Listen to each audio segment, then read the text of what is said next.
Salam jemaat Tuhan, jumpa lagi dalam acara Light of Revival, renungan firman Tuhan yang akan menuntun kita sepanjang hari ini.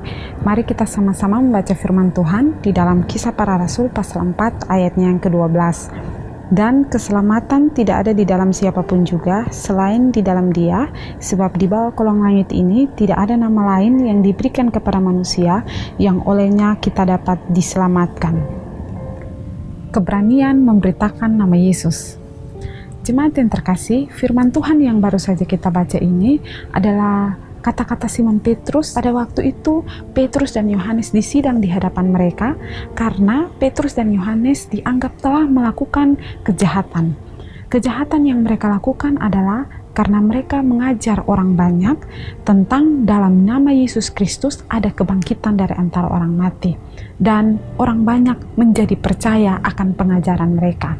Sehingga mereka ditangkap lalu disidang dan mereka ditanyakan dengan kuasa manakah atau dalam nama siapakah kamu menyatakan pengajaran.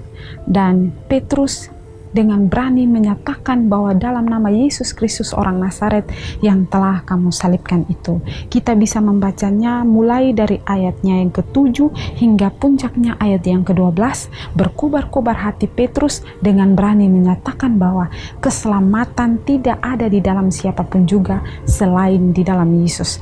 Keselamatan di dalam dunia ini tidak ada di dalam siapapun juga selain di dalam Yesus.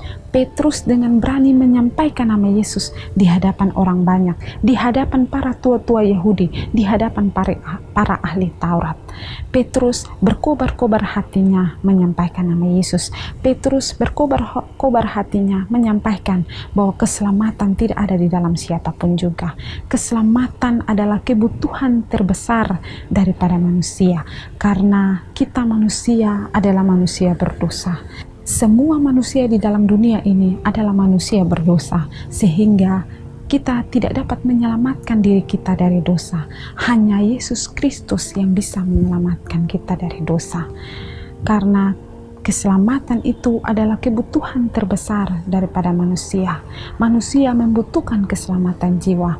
Maka Yesus yang tadinya Allah turun ke dalam dunia menjadi manusia sama dengan manusia tetapi tanpa dosa. Ia harus menanggung semua hukuman dosa yang sebenarnya ditimpakan kepada manusia.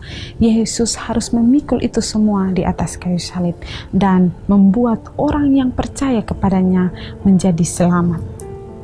Maka Petrus dan Yohanes adalah murid-murid Kristus yang percaya kepada Kristus, menjadi berkobar-kobar hatinya menyampaikan nama Yesus. Dengan berani mereka menyatakan nama Yesus di hadapan orang banyak. Belajar dari Simon Petrus dan Yohanes, mari kita juga berkobar-kobar hati kita menyampaikan nama Yesus.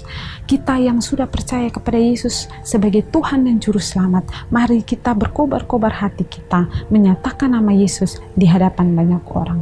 Yesus sendiri mengatakan, siapa mengakuinya di hadapan manusia, maka Yesus juga akan mengakui kita di hadapan Bapa. Kita bisa membacanya di dalam Matius pasalnya yang ke-10 ayatnya yang 32, setiap orang yang mengakui aku di depan manusia, aku juga akan mengakuinya di depan Bapa-Ku yang di sorga. Setiap kita yang percaya kepadanya, yang mengakui Yesus di hadapan manusia, maka Yesus akan mengakui kita di hadapan Bapa di sorga. Mari seperti Petrus dan Yohanes, kita tetap berkobar-kobar hati kita menyatakan nama Yesus di depan banyak orang. Kiranya firman Tuhan hari ini memberkati kita. Mari kita berdoa. Tuhan, terima kasih untuk firman Tuhan pagi ini. Tuhan berkati kami, biarlah kami yang sudah percaya Yesus sebagai Tuhan dan Juru Selamat, berkobar-kobar hati kami seperti Simon Petrus dan Yohanes, mengakui nama Yesus di hadapan banyak orang, menyatakan nama Yesus di hadapan banyak orang. Dalam nama Tuhan Yesus. Amin. Jemaat yang terkasih, marilah jadikanlah firman Tuhan sebagai terang dan pelita bagi jalan hidup kita. Tuhan memberkati.